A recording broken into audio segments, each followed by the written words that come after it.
Abordamos la segunda etapa del Paleolítico, fases media y superior.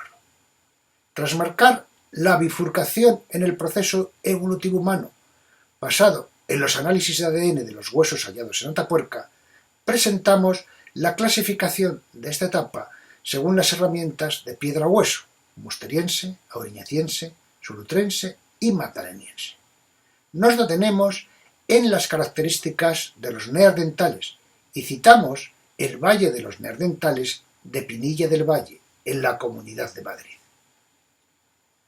Avanzamos hablando sobre los cromañones, Homo sapiens, igual que nosotros. Recomendamos utilizar la ficción para entender mejor, con una novela o una película, estas etapas. Hablamos del clan del oso cavernario de Jean-Marie Auruel, del que ofrecemos enlaces tanto al tráiler como a la película completa, para aquellos que estén interesados.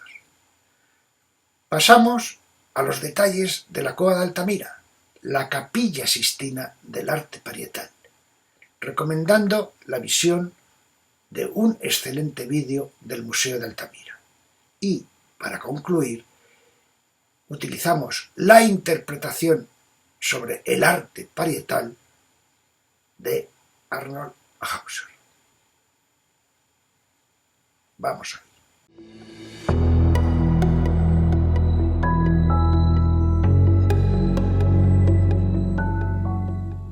El árbol evolutivo humano apoyado por los análisis del ADN de Atapuerca.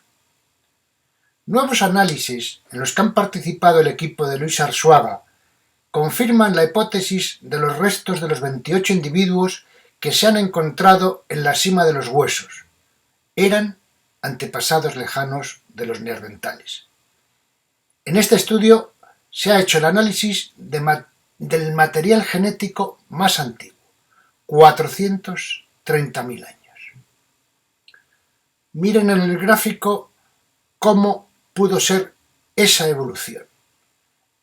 El Homo antecesor vivió hace 800.000 años. 100.000 años después, hace 700.000, hubo una bifurcación evolutiva. Los restos de la cima de los huesos se corresponden con la rama del Homo neandertaliense de aproximadamente hace 40.000 años. Pero anteriormente ya había habido otra bifurcación que dio lugar al Homo sapiens, a nosotros mismos. El Paleolítico medio y superior se clasifica según sus herramientas de piedra o hueso, o piedra y hueso. En la misma era geológica en la que nos encontramos, el Cuaternario, que tiene distintos periodos, en el Pleistoceno medio, entre hace 125.000 y 40.000 años, nos encontramos con unas piedras talladas más toscamente, el periodo musteriense, que se localiza en Oriente Próximo y Europa. Corresponde a los neandertales. Siguiendo el Cuaternario, en el Pleistoceno superior, entre hace 39.000 y 16.000 años, localizado en Europa, tenemos ya lo que se llama el periodo auriñaciense, con herramientas mucho mejor trabajadas, mejor talladas, con más filo. Es propio de Europa y ya son elaboradas por cromañones, que son Homo sapiens. Siguiente etapa geológica, que se corresponde con la actual, con la etapa geológica en la que nos encontramos, que sucedió a una glaciación. Estamos en una etapa de calentamiento. Es el Holoceno. Y entre hace 15.000 y 10.000 años, en Europa occidental, los cromañones ya fabricaban herramientas muchísimo más precisas, más pequeñas, más útiles, agujas, anzuelos. Y ya dentro del Paleolítico, la última etapa, la magdaleniense, también en el Holoceno del Cuaternario, insisto, en la época en la que estamos, a partir de hace 10.000 años hasta la actualidad y en Europa occidental, pues esos artículos de hueso, de piedra, son ya finas herramientas, arpones, puntas de flecha, que son elaboradas por nuestros antecesores directos, los cromañones. ¿Cómo eran los hombres de Neandertal? Son parientes. Podemos considerarlos como primos de los Homo sapiens. El hombre de Neandertal apareció hace más de 200.000 años y desapareció hace 35.000. Vivió en Europa y el cercano Oriente, en Asia. Su nombre proviene del Valle de Neander, en Alemania, donde se descubrió el primer esqueleto en 1856. Se describe como pequeño, muy musculoso y muy feo, debido al aplastamiento de su cráneo y sus cejas muy gruesas. Su volumen cerebral, 1.400 centímetros cúbicos, es idéntico o superior al de cualquier hombre de hoy en día. El hombre de Neandertal se alimentaba de la recolección y la caza. Sabía cocinar. En esta época muy fría se nutría sobre todo de carne de mamut y rinoceronte lanudo. También fabricaba herramientas de piedra para trabajar la madera y las pieles. Podía hacer su ropa con pieles. Y, algo significativo, fue el primer hombre en enterrar a sus muertos. Sus hábitats eran protegidos y confortables. El hombre de Neandertal se adaptó a vivir en diferentes climas. Construyó chozas, instaló campamentos al aire libre cerca de los ríos. En los periodos de grandes fríos se refugiaba en cuevas o abrigos de altura bien expuestos al sol. El hombre de Neandertal también utilizó pieles de animales o protecciones de madera en las paredes de las cuevas para tener más calor en invierno. Debemos tener en cuenta distintas cuestiones.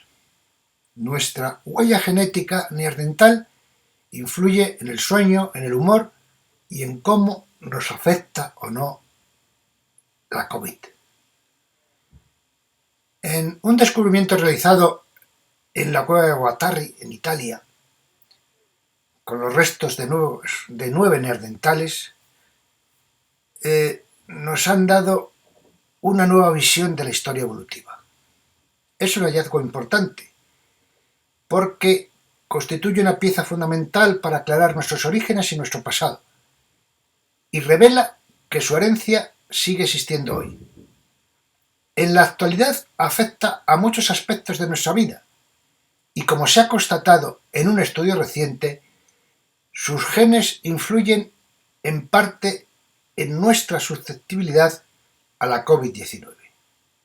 Parece que la herencia de los neandertales no acabará en el olvido tras su desaparición hace 40.000 años. De hecho, los individuos de origen euroasiático llevan en su ADN un 2% procedente de ellos.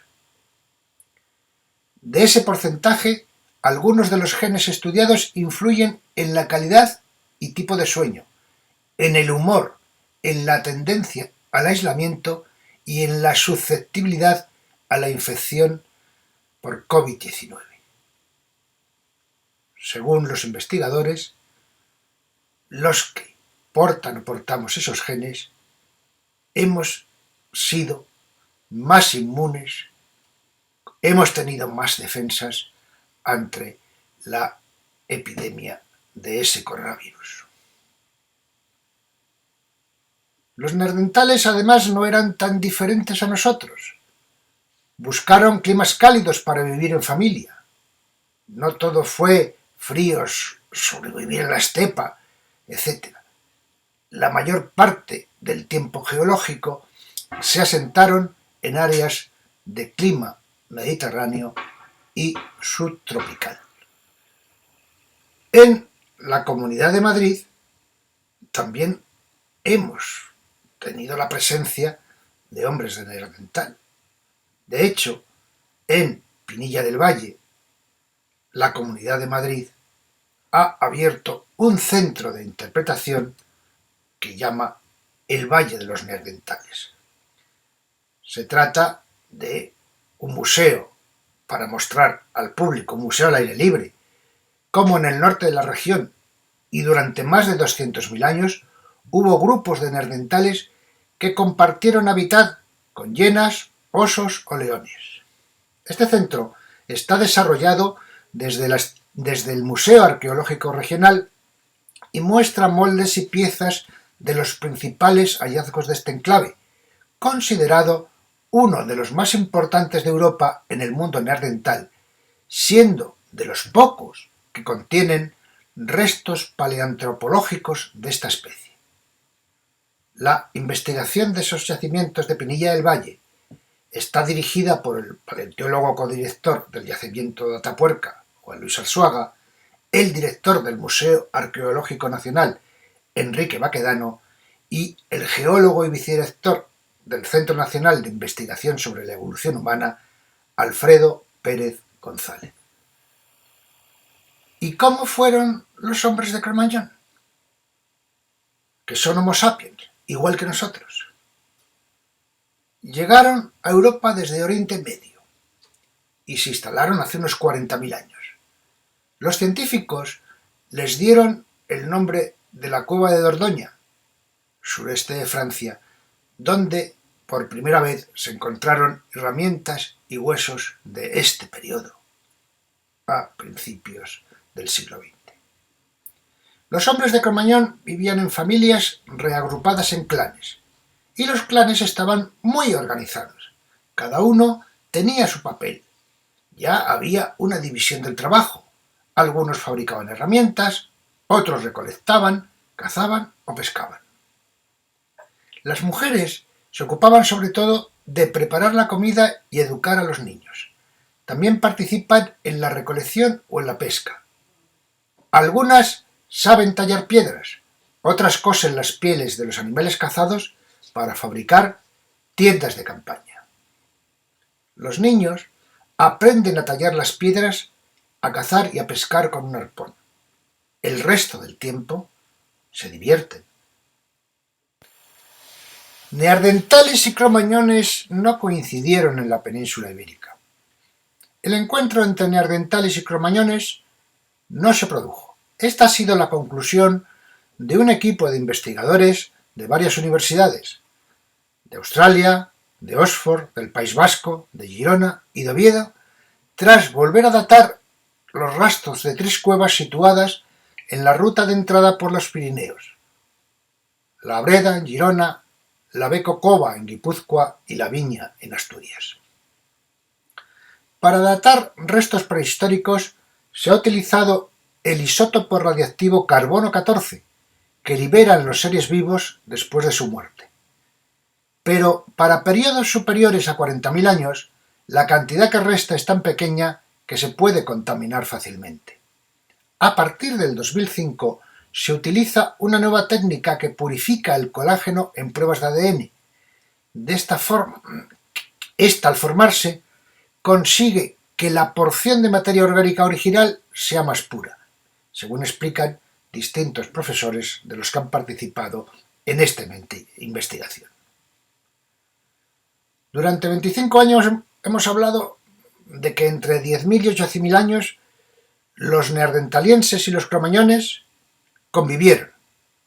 Ahora, con las nuevas dataciones, creemos que en Europa occidental hay un lapso entre unos y otros, y no se produjo la hibridación que hubo en otras zonas como Oriente Próximo, señala el profesor Arrizabalaga. Las dataciones de neandertalienses en la península ibérica se remontan hasta hace unos 44.000 años y las de cromañones de hace unos 29.000. La literatura, la ficción, nos ayuda en ocasiones a entender mejor partes de la historia.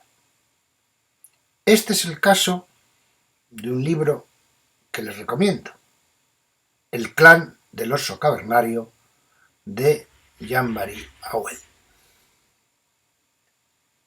Se trata de una novela en la que la protagonista, Ayla, una niña cromañón de 5 años, resulta separada de su familia por un terremoto.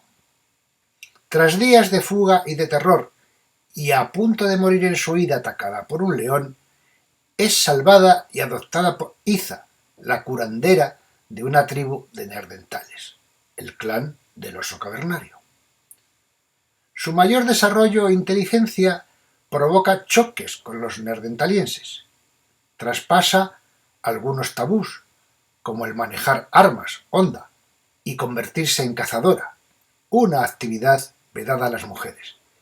Pero finalmente, cuando sus protectores iniciales o mueren o son apartados por viejos, el nuevo responsable del clan la expulsa. Ella inicia un viaje con destino incierto, aunque ese es precisamente el pie de la saga de las novelas posteriores.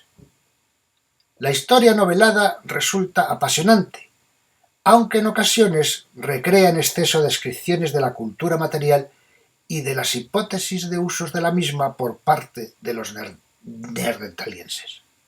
Así, describe la recolección de plantas medicinales, la caza de distintas especies, incluido el mamut, la fabricación de utensilios y armas de sílex o el trabajo de las pieles. Desde nuestro punto de vista, comete algunos excesos con respecto a lo que sería el rigor de prehistoria.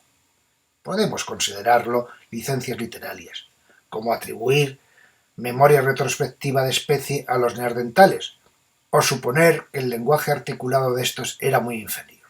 Pero en general, personalmente, la novela me ha gustado mucho y recomiendo vivamente su lectura. Jean-Marie Auel, de apellido de soltera Unitem, es una escritora norteamericana nacida en Chicago en 1936. Comenzó a escribir pasados los 40 años. Su primera novela, El clan del oso cavernario, tuvo un éxito arrollador con 45 millones de ejemplares vendidos. Fue llevada al cine en 1985. Ahí tienen el primer enlace para que puedan ver un tráiler, por Mitchell Kaufman, y fue nominada al Oscar en 1986. Ahí igualmente, en la nominación al Oscar, les ofrezco un enlace a la película completa en inglés subtitulada en castellano.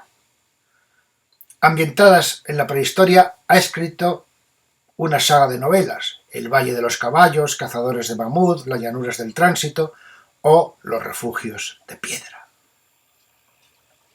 En España, hablando de cromañones, tenemos que presumir de la cueva de Altamira. Hasta tal punto que cuando desde fuera se mira el arte parietal, las pinturas, recuerdo que la primera vez que en la Dordoña acudí al Museo de la Prehistoria Francesa, que está en la localidad de Les Issy, y vi una proyección fantástica en 3 dimensiones, en donde comparaban las cuevas y las pinturas de las cuevas de Altamira y de Lascaux, que está en Francia. Los franceses no comentaban en ningún momento que la Grotte d'Altamira estaba en España. Sí reconocían las maravillas policromadas de los animales y figuras que allí se representan. Les recomiendo que a través de las diapositivas de apoyo entren en los enlaces a los vídeos que aquí se detallan, uno de poco más de 6 minutos elaborado por el Museo de Altamira y otro de poco más de 3 minutos que se encuentra en el canal YouTube de Arte e Historia. Para aquellos que estén interesados, les recomiendo, por la oportunidad que tiene este texto de encontrarse en formato PDF y lo pueden abrir o descargar en sus ordenadores en los enlaces que están al pie, una obra donde se describe ya con rigor científico, con rigor prehistórico, que lleva por título Los cazadores-recolectores del Pleistoceno y del Holoceno en Iberia y el Estrecho de Gibraltar, estado actual del registro arqueológico. Sus autores son el editor Robert Sala, Eduard Carbonell, José María Bermúdez de Castro y Juan Luis Arzuaga. Es una edición de la Universidad de Burgos y la Fundación Atapuerca. El primer capítulo dedicado a Altamira, con detalle, a aquel que está interesado, le recomiendo que lo lea. Y llegamos quizás a la parte más polémica, el significado de ese arte parietal del Paleolítico. ¿Qué querían decir nuestros antecesores? Nosotros seguimos el criterio de Arnold Hauser, un historiador de arte húngaro que en 1924 fundó en Viena, junto a von Mas-Dvorak, la Escuela de Viena para Estudios Históricos Artísticos. En 1938 emigró al Reino Unido huyendo de los nazis. Su obra capital, y la que recogemos algunos fragmentos, es La historia social de la literatura y el arte, publicada por primera vez en 1957, en la que, influido por el marxismo, vincula la producción artística de las diversas situaciones sociales. Para Hauser, ¿cuál era la razón y el objeto del arte de los hombres prehistóricos? Según nos dice, no hay nada que pueda justificar la presunción de que ese arte sirviera para otro fin que no fuera procurar directamente alimento. El planteamiento del arte como algo bello, del arte por el arte, del arte como expresión superior de algunos hombres, es algo muy reciente, es algo que viene a partir del siglo XVIII.